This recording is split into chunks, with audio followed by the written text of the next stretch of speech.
So the first card you've got for your past is Justice. So yeah, I've got this is all about balance. It's all about balance. It can be about court cases, things like that.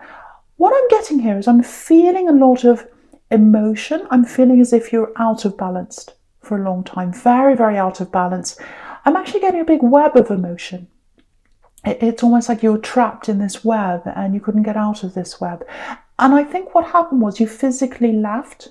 You physically left someone. It was like, I can't be in this anymore. I have to leave.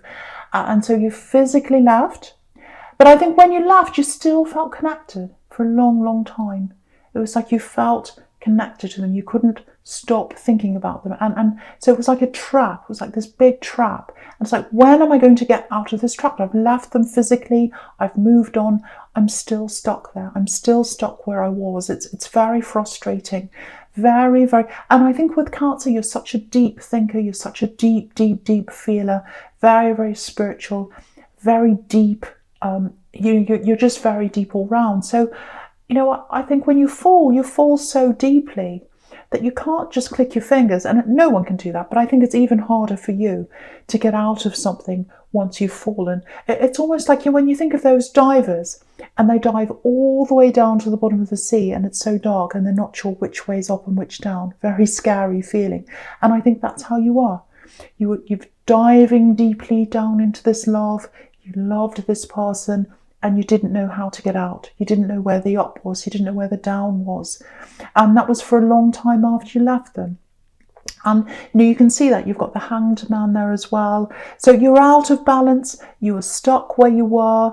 And you're really trapped in this for a long, long time. And I think when you're with this person, I'm getting this feeling of, I'm at my best. I'm at my best. I feel my best. I look my best. I'm just on top of the world. On top of the world. That's how you felt when you were with them. And then when you had to leave them, you felt the opposite. And you can see this Hanged Man was up one way and then he was turned upside down. So when you had to leave this person, it was turned upside down. And I think you really went from feeling your best to your worst. And I think, I don't know if this is going to make sense, but I think it might be a bit strange. I don't know if I can explain this properly, but this is what I'm getting. It's like, I think it might be a bit of a subconscious thing that's inside you if you're still struggling with this. It's like, if I let go of this, if I let go of this person, I'm letting go of the memories. I'm letting go of the memories of when I felt my best. And if I let go of that, I'll never feel like that ever again.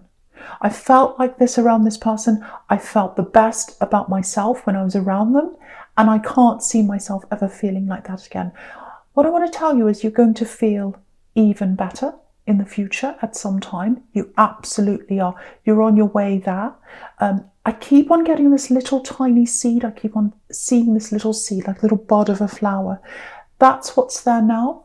It's very slowly growing. It's going to get bigger. It's turning into a big flower. It's going to turn into a big rose bush. Rose bush of manifestation. Red roses are about manifestation. So at the moment, you probably can't see that. But you are going to feel better about yourself in the future, because feeling better doesn't come from anyone else. If you've got love around you, they enhance who you are.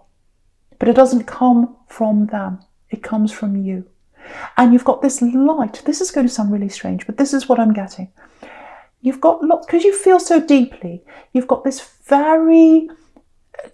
beautiful light source inside you. That's what I'm getting. It's like this beautiful light, this beautiful spiritual light inside you. And that's why you feel so deeply. That's why you think so deeply. That's why you get into everything so deeply.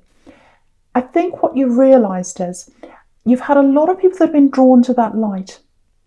Some of the people who have been drawn to the light have been good people. Some of them have been not so good people. It's just like, like that saying, this is what I'm getting, like a moth to a flame.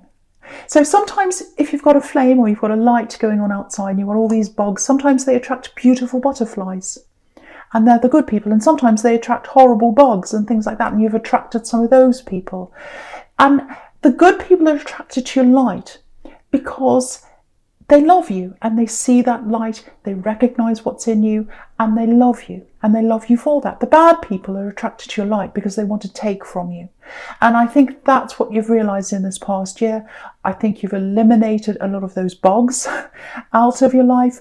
You've also eliminated this axe out of your life, and it's sometimes there's the good side to that, obviously, is that you've gotten rid of the bad and you've kept the good. The bad side to that, I think, for you is that, wow, there are a lot of these bad people around, a lot of them, a lot of users, and now I'm very alone. Even though I know they weren't good for me, I feel very alone. It's like, you know, I do all the calling, I do all the texting, I do all the arranging. And suddenly, if I'm not the one to call first or text first, let's wait and see who reaches out to me. And that didn't happen, if that's you, or it's a situation kind of like that. And I think that might be how you weeded out some of these bugs. But you don't want bugs around you. Nobody wants bugs around you. I don't want bugs around me. I'd rather have a butterfly. So even if you've got one butterfly, even if you've got two butterflies, it doesn't matter. You'd rather have that than 100 bugs. So you've done the right thing. You've done the right thing from moving on to all these people. It feels like you're kind of out a lot of that emotional web now. I think you're a lot stronger now than you were. I think you've moved on from this axe quite a lot. There's still a little bit of that there, but I think you're a lot stronger than you were. I'm getting that. So I'm not sure. You might still be struggling with this. I'm not sure. But you're a lot stronger than you were. And I think you need to know that. Someone needs to know that. Now, what I'm getting here is, for someone here, I'm getting working, I'm getting studying for some people. So it might be work, it might be a career for some people, it might be studying for some people, or it might be both. It might be that you're training, or it might be that you're in some kind of formal study and there's a job at the end. So it could be several things for different people, but it's some kind of work, job related study thing. So now what I'm getting here is, if that's you, especially if you're studying, because I'm getting this for someone here, or if you're in work or something, or you're going along that kind of path. Now, yeah, I'm getting studying. I know I'm repeating myself, but I'm getting studying for someone here. Definitely getting that. Now, you're on this path, you're in this thing that you're studying, or whatever it is, or that you're training. Now, there's lots of kind of up and down. There's lots of kind of, I'm not sure if I'm in the right place. I'm not sure if this is what I should be doing. I'm feeling a little bit, I don't have a lot of confidence around this. I know this is what I'd like to do. I know I can do this, but I'm really lacking in confidence. And it's, some of you might actually be thinking of leaving. You might be thinking, oh, it's, I don't know if this is for me. I don't know if I'm good enough. I don't know if I can do this. I might actually leave. Now, if that's you, don't leave. This is what I want to say to you. Don't leave. You're on the right path. You have someone who is not on the right path, who's around you. That's what I'm seeing, if that's you. So this is very specific for someone here. Now, someone is around you. Obviously, you haven't gotten rid of all the bugs, because there's someone still around you that might be criticizing. Now, they might be acting as if they're trying to help you. They might be saying, oh, I'm just here to advise you. I'm just here to tell you. I'm just here to help you. But there's constructive criticism, and then there's destructive criticism. And I think what they're doing is destructive. I think they're like, I'm trying to help you. I'm trying to help you. But it almost feels like they're around you all the time. They're kind of breathing down your neck, and they're waiting for you to do something wrong. They're watching everything you're doing. They're criticizing. It may be that they've said some things to you in the past, and those critical words are still in your head. So it may be that they're around you. It may be that they're not around you. It might be that you've gotten rid of this bug, but the words from that bug are still in your head. And they're saying, you can't do this. You're doing that wrong. That's wrong. This, all that kind of thing. It's still in your head. You've got to find a way to either eliminate that person, get them out of your life. I really think it's that serious. You've got to get them out of your life, or you've got to get the words out of your head. You've got to get their face out of your head that's criticizing you. This is a good tip, actually. I know this is going to sound really silly, but it's worked for me before, so I'll just tell you this. If you've got some horrible person that's standing over you, criticizing you, whether it's a boss, whether it's someone where you're studying, whether it's a parent, it might be that, someone around you criticizing you, and they've got this nasty face and they're looking at you, just imagine them with a pink cupcake on top of their head, and then you'll laugh. So that kind of alleviates how ridiculous they look, especially if it's a big burly man or something like that. That's what I do. But you've got to get the voices out of your head. Critical voices are actually the devil. The devil stops you from moving ahead. The devil is that voice that says you're not good enough, you're doing this wrong, you'll never do anything, you'll never amount to anything, you may as well leave, you may as well give up now.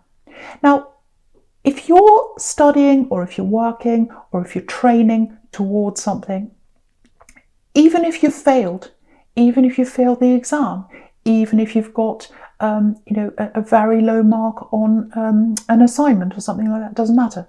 You can pick yourself up and move forward.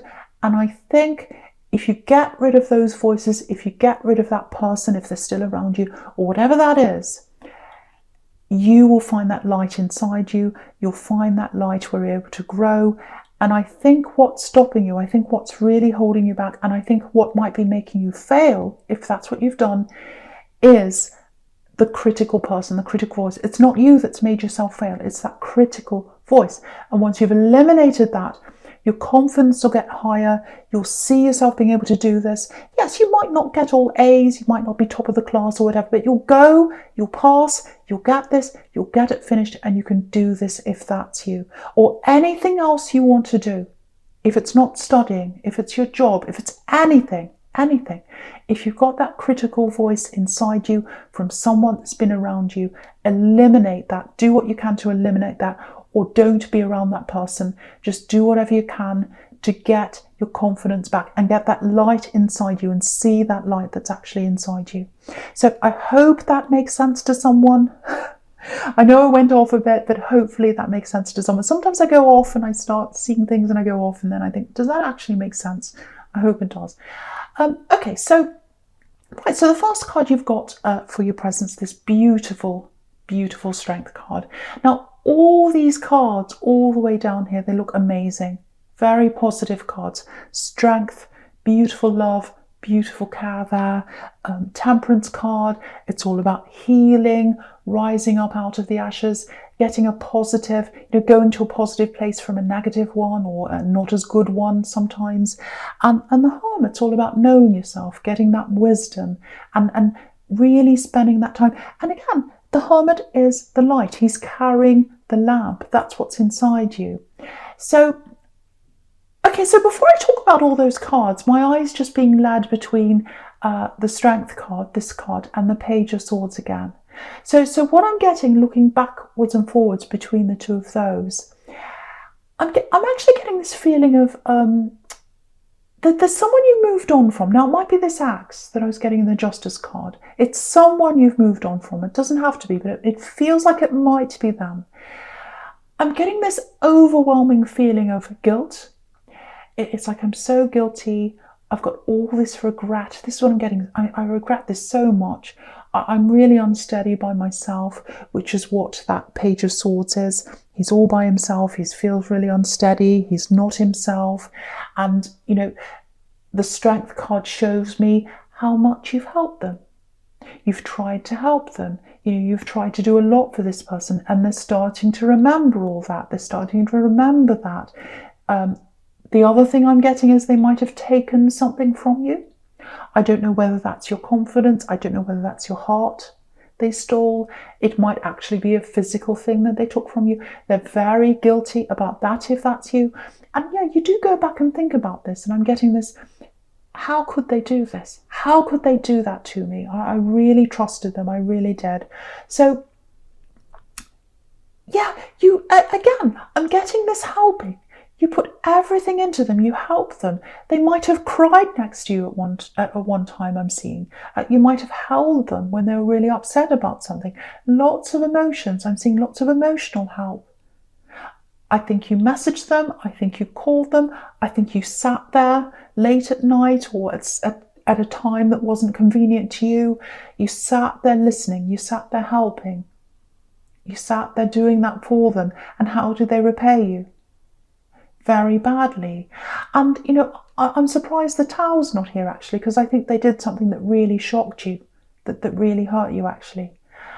And right next to this Strength card here, you've got the Eight of Cups on the right.